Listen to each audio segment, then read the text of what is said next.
Quem descobriu o Brasil? Vou botar minha menina aqui. Quem descobriu o Brasil? Pedro Alves Cabral. Quando ele chegou ao Brasil, ele disse o quê?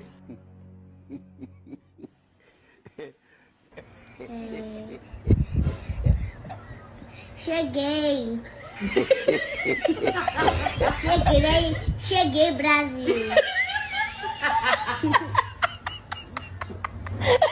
Quem descobriu o Brasil?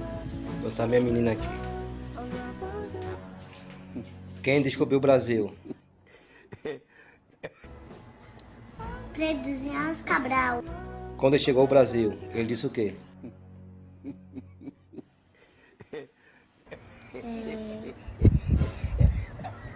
Cheguei.